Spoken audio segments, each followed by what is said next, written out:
Hi, how you doing? Yeah, how you doing, Jason? Okay? I'm okay. Oh, should we do video then? Go on.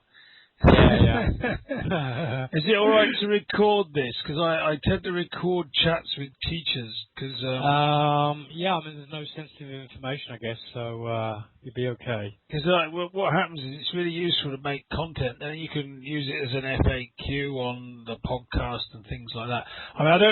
I don't have to. Don't worry if you don't. If you don't want me to. No, no, no, there's no problem. I mean, if you find any material or any conversations that we have, Yeah. and you want to use it, please feel free. There's no problem. Okay, cool. Thank you. Okay? Uh, So where are you in France then? um, geographically, about 100 miles southwest of Paris, Right. in a big town called Chartres. Right. Yeah. Okay, so the principal attraction here is the cathedral. Short. It's a Yeah. Gothic Yeah. cathedral. Yeah. A lot of tourists, Yeah. a Yeah. lot of tourists, and a lot more French people. So how long you been there? I've been in France 20 years. Wow. So Yeah. are you a Frenchman now then? Yeah. I took the French nationality because a long time ago, Yeah. I was doing some work in relation to airport security, Right. and this type of activity involved quite sensitive information, which I couldn't actually do as such because I was English, I was British, Right. so I had a few conversations with two people here in the what you call it, well, in French still, the Minister of the Interior. Hmm. It's the Interior Ministry. The Home Office. Yeah, the Home Office. Yeah, and they said, "Well, look, if you want to make it work, it's okay with us, but you're going to have to be French." Okay. I said, okay. So I thought it doesn't make any difference for me. For me, Yeah. it's just a bit of paper. So I took the nationality, Yeah. and I was in airport security for some time. Right. So what brought me to teaching at the end of the day was that the company I was with, they went down the drain. Right. I thought, well, I'm really stuck now because the things that I've been doing are quite specialist. Mm. It's not really very easy to re-find a job like that. Mm. So you have to believe me. I did 3 years of building trade Right. with a construction company, and while I was doing that, I thought, well, look, I can't stay doing this for the rest of my life. It's going to kill me. Mm. Hard Um, work, isn't I'll, it? yeah, it is very hard work. So I took a TEFL, Yeah. and with that, I met other people, and they have different government departments here in relation to education in France. Right. It's well, it's very complex. You have what's the Education Nationale. Now that looks after basic, what we would call schools, first schools, second schools, etc. Right. Yeah. Okay. Mm. Then you have adult training centres that they look after, but they're not classified as schools as such, and it comes under a different acronym that's called the GRETR. They look after late adults, and they train people in English to the Right. TOEIC standards. Okay. Right. Now, what's happening here currently is that the government is cutting back on a lot of teachers. A lot Mm. of teachers are finding themselves without a job, basically. Right. They're also cutting back on the training services. Right. So each in France, where you have so many different departments, in each department it's controlled on a department scale, but Mm. each department has the GRETR, the Education Nationale, and all these colleges, all these teachers. Yeah. And so they're cutting back on all this, and they're going back to the regional centres, which might Mm. cover 6 or 7 different counties. Mm. Okay, Mm. it'd be like I can't remember. It'd be like it'd be Vining, Dorset, Dorset with Gloucestershire, and Worcestershire, things like this. They put So them it's all becoming together. more centralised. Yeah, more centralised. Right. But this makes a big problem for people that A, don't have the transport facilities. Yeah. There's a lot of people here suffering from financial problems. Yeah. I've been by myself, but the problem is that doing this takes away that possibility of access to training and Yeah. information. So I Yeah. thought, well, there's got to be something I can do, something I want to do, and do it in a different way. Mm-hmm. So basically what I've been doing, I got hold of, in France, you probably know, ETS Global. Yeah. Yeah, okay, well I got hold They of do them. TOEIC and TOEFL, yeah, and all that. Yeah. Yeah. Yeah. Well, they control that sort of stuff here, so I touch with them. They're interested in doing some sort of project to replace what they've been doing with the Greta system. Mm-hmm. But, just at the moment, it's still ongoing. I haven't got it sorted out yet. Right. Can So, you hear? Yeah. yeah, I can hear you Okay, well. good. Right, because I just had something pop up. Don't worry. Yeah, that's cool. Okay. Yeah. Other than that, I'm doing other different things. I teach very young children an initiation on Anglais. Right. It's like very small children, 8 years old, 10 years old, Right. and I do ludic exercises. This means things like, oh, you disappeared. Oh, you come back again. Okay. This includes things like videos, songs, Right. talking, Yeah. things like that. Yeah. It's quite. So what are you thinking of doing with EOT then? How do you see it fitting in? Oh, what I'd like to do with that, with EOT, is basically try it out first of all, because I've seen your stuff. I've downloaded it, but I've just kept it on one side. As well, he's got a different approach in relation to what he's doing and how he's doing it. It's very different to the material that I've been using here. The support's different. It's not a set book where kids that I've been teaching and teenagers, they don't have this sort of active possibility to reenact what they're looking at and what they're trying to pick up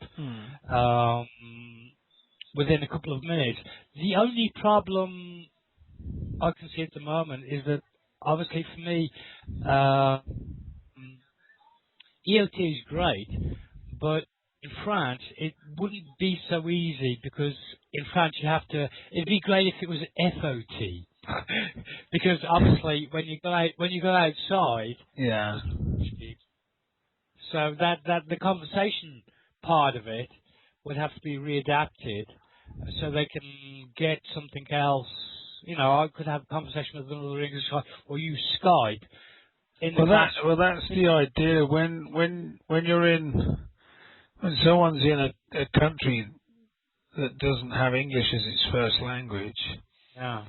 the materials can be taught or self-studied, and when they're self-studied, it's useful, it's handy to have a teacher guiding you and supporting you and encouraging you.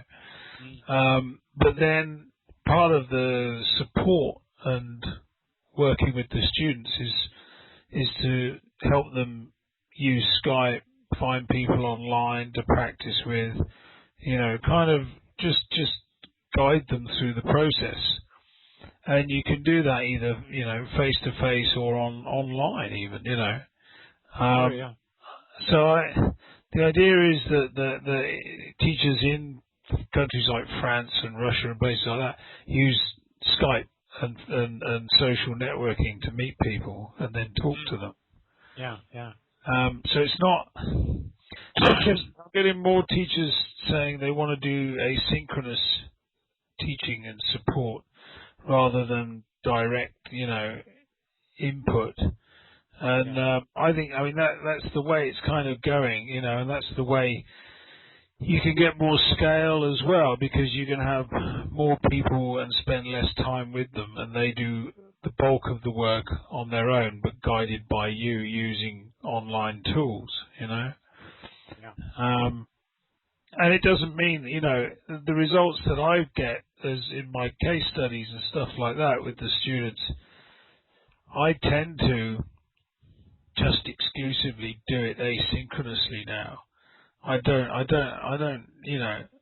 never been a big fan of going through the exercises with people and explaining any grammar and stuff like that. It's like, that's part of the exploration. You do the self-study. If you've got any questions, you can ask me, text me, or send me an email or whatever, or we can even have a quick chat. But I tend to use my time with them as much as possible, insofar as they do the lesson in their own time, and then when they want to do the speaking practice, if they're paying for my time, I'll do the first speaking practice with them for that lesson, and then they go on and repeat that practice with 3 or 4 other people, and they record themselves, and then they post one of the recordings or their favorite into a group on Facebook that I have set up, so that then I can listen to what they were doing. Like when you texted before, I was listening to a student in a group who was talking to someone in New York, and they'd recorded it. Yeah. So it's kind of, that student's in Colombia, and she's found someone on Facebook who she's made friends with who's in New York, and she's doing the practice with her and then sends me the results to comment on. And that's how I kind of do it, It's a different aspect. It's quite different in a way. Today I met a guy who's going to the United States in September, right. And he said to me, I'm not going to imitate a French accent because I haven't got one. But he said to me, I need your help. I have big problems. I said, well, what's the matter? He said, my English is terrible. Yeah, I said, well, look, there's no problem. All you got to do is practice with me. I said, what do you mean? I said, you're going to practice with me, and we're going to talk a lot, probably more than you imagine, because it's by speaking, getting the sounds right, getting the way English people speak. There's so many different things to discover when you start speaking to English mother tongue speakers. So I understand. I said, no, I know you don't understand because you're not used to it. You're not in that environment, and you don't have access to that environment.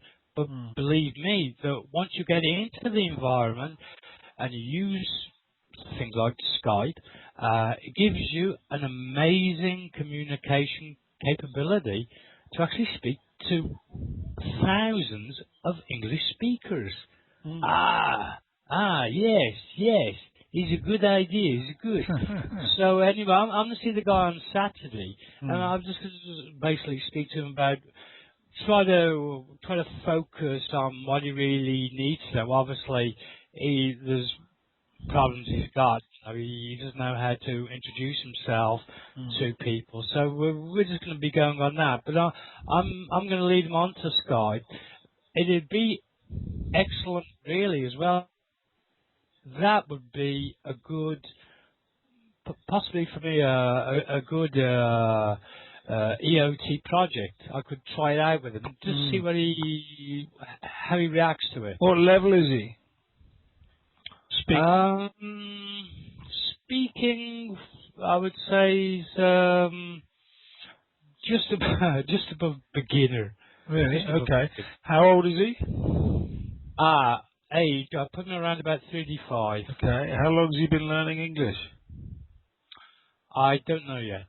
No idea. So he's presumably studied at school and college and things like that. He studied at school somewhere along the line, because the guy actually works in the local regional council. Right. He's a project manager. Right. It's a bit of good news. It's not just somebody that's going to finance my activities. It's also a way into that world, which is very closed. Yeah. Because I was like yourself, it's not just speaking English. You have to look at it maybe from a business side. There is potentiality. There is certainly scope for this type of technology to be used with the language.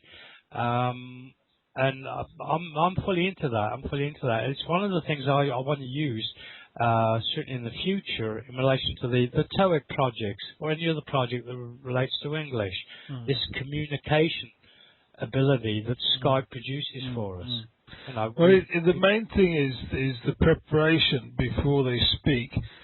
The reason most people who've learned English for a long time can't speak it very well or confidently is because they're afraid of speaking, and they haven't internalized or become reflexive with the normal patterns of communication that surround simple communication, and so that's what EOT will do, is providing them with preparation means that they're less afraid of speaking. They know what they're going to say. They know what they're going to get back. They've got 80-90% of the conversation that's comprehensible.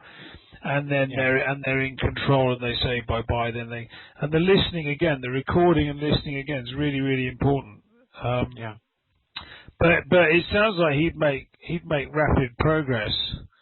I'm sure he would, because he wants to. He wants to make progress. I mean, I'm sort of more experienced in traditional classroom environments. Where the kids that I was teaching to, they weren't necessarily there because they wanted to learn English. They were there because they had to be in the class. They have to be educated. But it doesn't mean to say that they're interested in it. It's like my son with maths. He's in a maths class, but he's no good. He doesn't interest him at all. So you have to find the real motivation. But the thing is the way English or languages are taught in schools still is counterproductive to enabling people to speak the language. Very much so. And you know, human beings are at a very deep level programmed to stop doing things they can't see any point in doing, and we only see the reason in something if we actually make progress in it. So if we're constantly struggling to speak, we won't continue. You know, at a very deep level, we say, "Fuck it, that's it. I can't be bothered."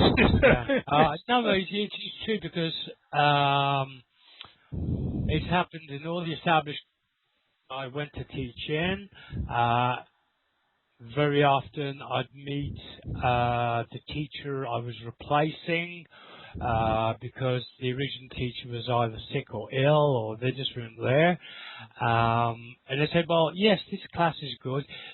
They're bilingual, you know. I said, oh, they speak English and French. Oh, yes, very well. So I'd just walk into the class. I'd have 30 kids there. I'd walk and say, hi, kids, how you doing today? Freak out. And just nothing. They just looked at me. I had a mouth open. I said, anybody speak English here? Hello? And they just looked at me and said, parlez français. Well, straight away. It's natural. That's the fear. They haven't had sustained practice with people who aren't, for a start, teachers, you know, and not in front of their peer group. You know, if you think about, you know, most teaching kids languages in schools, right? You've got them in a confined space in front of their peers. They're at an age when they're becoming increasingly and incredibly self-aware.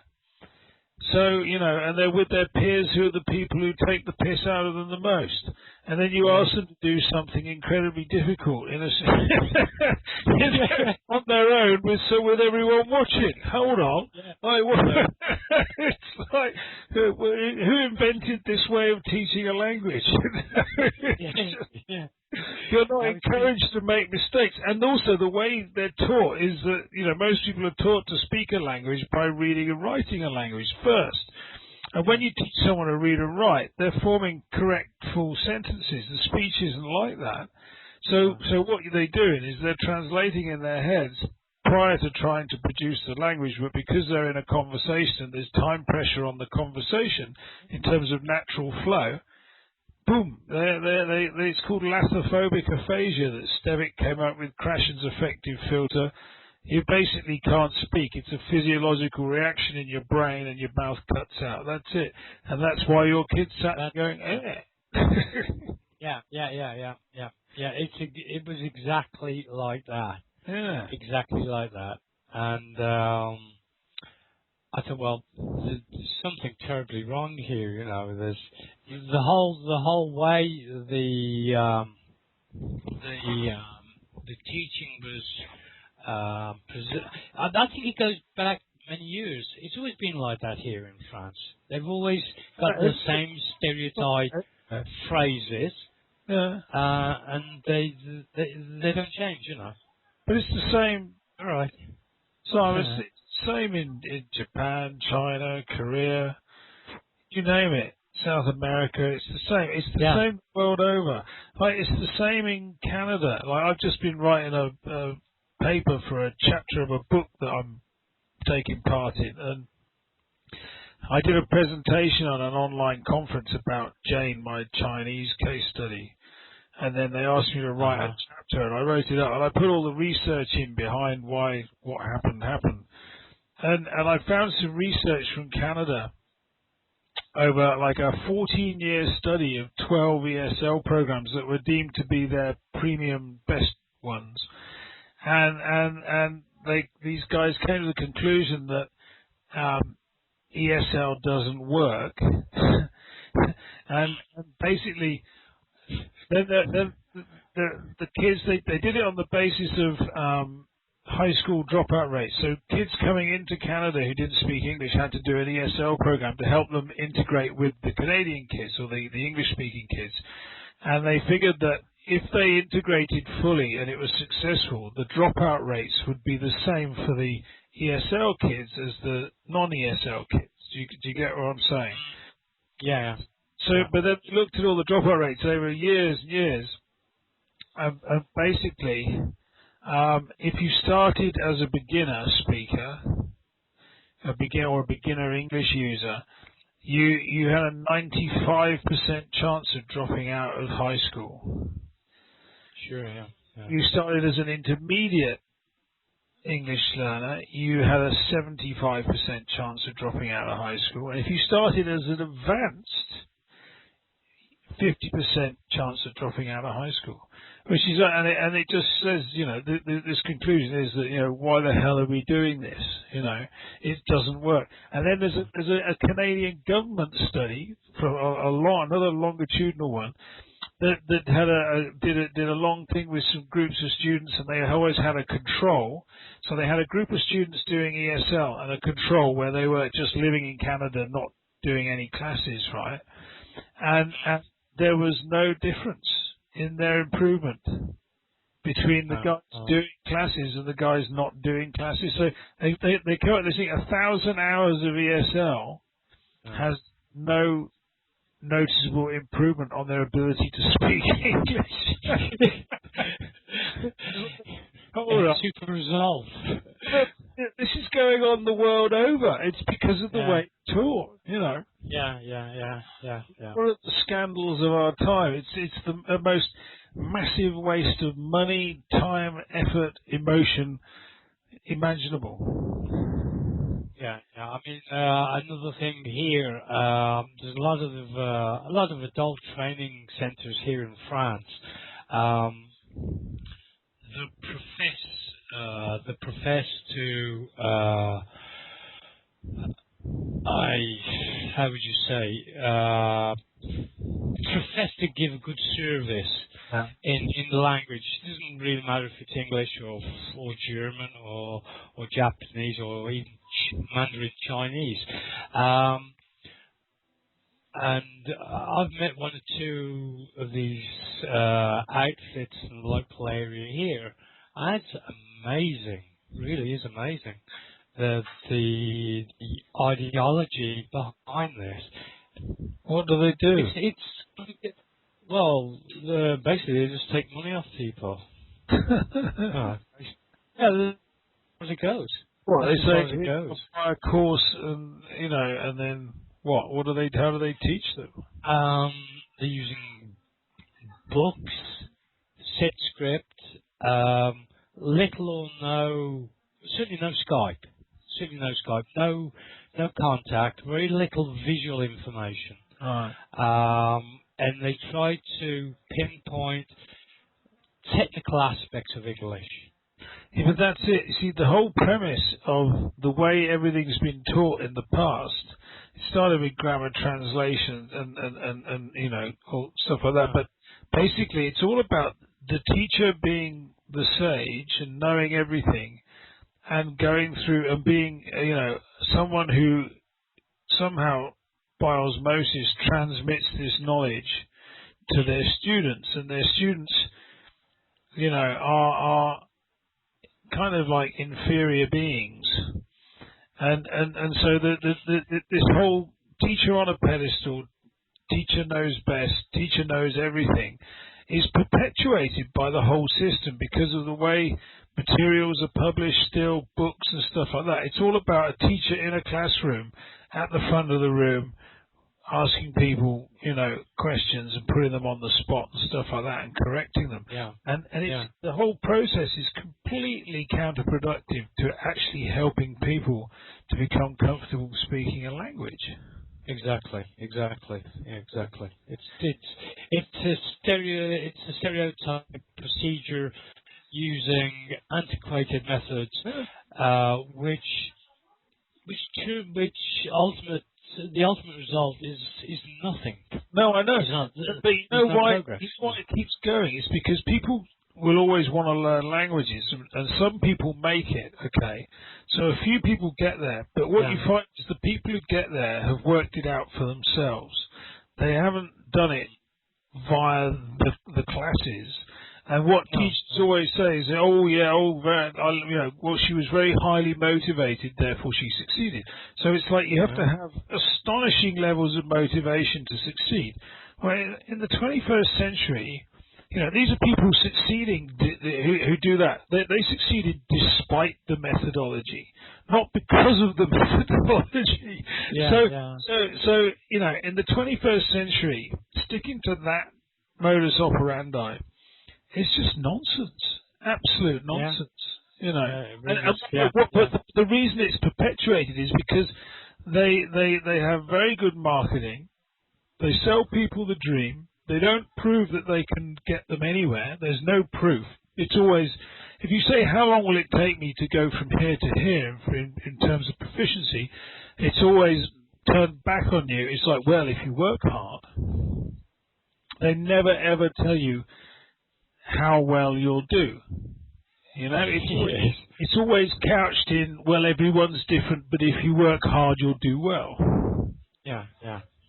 But in actual fact, human beings all learn their first language the same way, and we can all speak at least one language. So, and research now, there's more and more research done by neuroscientists using neuroimaging technology and stuff like that, where they're starting to say, and I haven't got the light on it because it's getting dark now, but there's these guys in the States, this lady Patricia Kuhl, Dr. Kuhl, good name, Kuhl, and they're starting to question the critical period. Everyone thinks that there's this time when you can learn languages and your brain plasticity is at its utmost when you're a kid. But a lot of the research I've done, and this is bearing it out, the neuroscience is saying that maybe there isn't such thing as a critical period. Maybe the brain plasticity goes on way into adulthood. You can take a brain-damaged adult and remove part of their brain, and another part of the brain will take over that role. It's that plastic. But what they're saying in here is that, it's the way we've been taught languages, our prior experience of education, and the prior way we've been taught, in combination with puberty and growing self-awareness, combines to make us less able to do what we could do as a kid. So it's not like like we lose the ability. We're just screwed up by the interaction we have with our environment in an educational sense. And if we can, if we can lower the fear and do it differently and get people into, someone the other day said, oh, what you do with EOT, where we get people into conversations with complete strangers on the streets in London and, you know, online stuff, and you get really engaged in the conversation. It's a bit like flow theory. I don't know if you know about flow. But well, I mean, from the expression itself, I would imagine you're talking about a very interactive process there. But it's where you're so engrossed and concentrating so hard, you forget that you're in this conversation. You've just reached an optimal point for learning because you're completely engrossed in the task. And that's what flow is like. You know, if you're in a conversation with someone and it's that interesting and you're getting lots of really good feedback, that you could be in it and it feels like 2 minutes, and you look at your watch and it's half an hour. Yeah.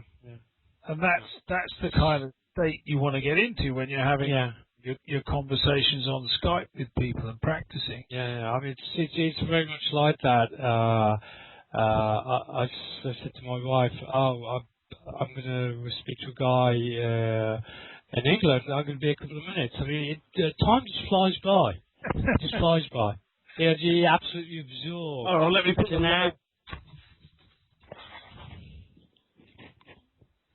Looked like I was fading away to black then. Anyway, go on. Time just flies by. You don't realise because you become ultimately absorbed in what you're talking about.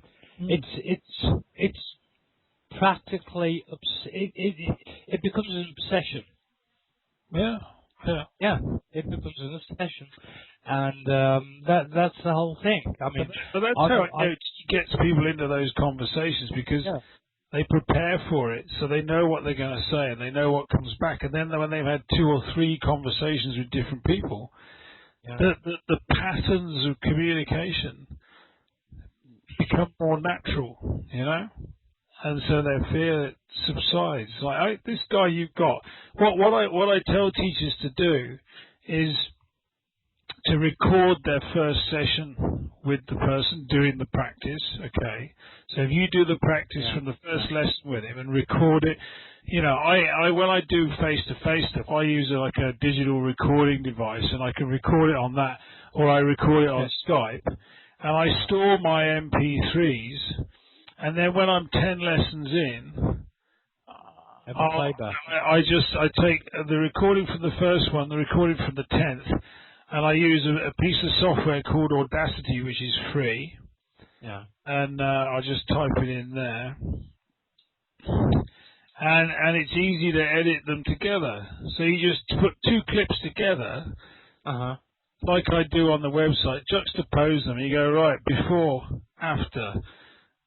Make your own mind up. No, that's what I picked off when I looked at some of your YouTube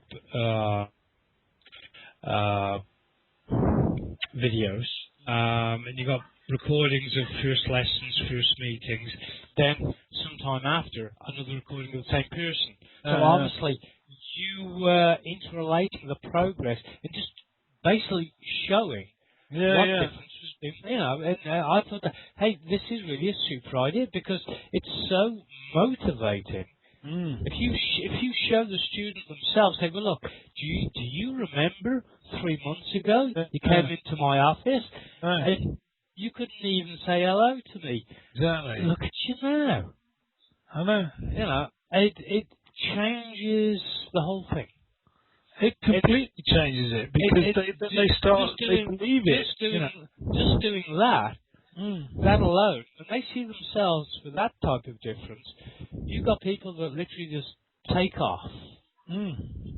No, you do, and they will take off because they've had years of like English training, and they've got lots of language in there, but they just can't produce it. Yeah, it's a bit like a bird leaving a nest and say, "Hey, Mom, look, I can fly." It's very similar. Yeah, and it's that starts the whole thing. And I thought, well, look, he's got some super stuff. Certainly stuff that I've never seen here in France because as we've already mentioned, it's so related to the standards of things that were set out many years back. It's very dynamic, it's very interesting, and it's very active. And I thought, well, that's going to be something that I'd like to do, and it'll be something I will do. But I've got to work with some other people to get it all together at the moment. So I didn't actually expect to be laid off by the French education system, but I have to face reality. I was, along with a lot of other people, and so for me, it's just again another question of readapting to the situation and reproducing something else in a different way. Are there people locally who would it be easy to get students locally and teach them? Sure. Yeah? Yeah, sure. Because if you get people and teach them, you could go through the materials with them, or they could buy the materials from you, and then you can monitor them and do it like a coaching rather than teaching. But also you can do the speaking practice with them. They can call you on Skype, or you can do it with one of these. And then just build it up that way. But what I say to teachers, like some of those YouTube videos you saw from a teacher in the Czech Republic, some Czech girls, and Nina, who uses our stuff a lot in Brno, she did the before and afters, and they've brought her lots of business, I think, because she's a local teacher in Brno, and she's done the before and afters, and people can see that it works, Go to Nina and you'll improve. That's it. And we've got teachers in other parts of the world who are also creating before and after videos and audio clips. And it's just a very good way to advertise yourself online and locally, because you can just say, listen to that. You can say, I'll become your friend on Facebook. Here's a link. Listen to that. And it's dead easy. It's not none of this. For years people have sold language courses by saying, well, if you work hard, you might get this, and then it's like, well, the question they ask is, are you any good? Are you a good teacher? And you go, well, listen to that. Don't listen to me. Listen to that. Yeah, I think can't fake it. Yeah. It's what we call the living proof. Exactly. And the reason that no one else does it is because it wouldn't work. It's like, yeah. I mean, I did some. In a moment, I thought, let's see if there's anything else. And I Googled for like 3 or 4 weeks to try and find any other language course that used audio before and after clips or video clips. And there isn't anyone on the internet. No one. And then I looked at all a selection of different types of English schools around the world, slightly different methods, and then found out from their websites how long they claimed it took to improve 3 levels speaking. And then put it against, what I'd done. And it's like, well, hang on, we just thrash everyone, You could give me a student, any student, and I'd have them speaking in no time if they've studied English for any small length of time, it'd be easy. And even if they hadn't, it's not difficult to get them going. And then once they're motivated, then they'll do it for themselves, Yeah. Super. Okay, well, look, it's been super speaking to you. No, nice to meet you, mate. No, it's good. It's been really good. And I'll come back to you very soon. Okay? Yeah. No, absolutely. Right. Well, take care. Nice talking to you. It's been great. As I said, I went to Weymouth. It was a long time ago. So, 35 years ago. Wow. It's a bit different now. It's only just changed now because of the Olympics, but it was probably like it was 35 years ago, about a year ago. Yeah. I did a summertime job there, and I worked in a hotel in the kitchen. Right. Which one? Dishes. There's not too many hotels. It was up towards the where the ferry came. Oh right, yeah. And the people there, I think they were Portuguese or Spanish. Right. Hello. So no, it was super. So nice. anyway, the bay's beautiful and great for swimming. Yeah. Yeah. Okay, Jason. All right. Take care. Okay. Cheers, okay. Simon. See you soon. Bye bye. Bye.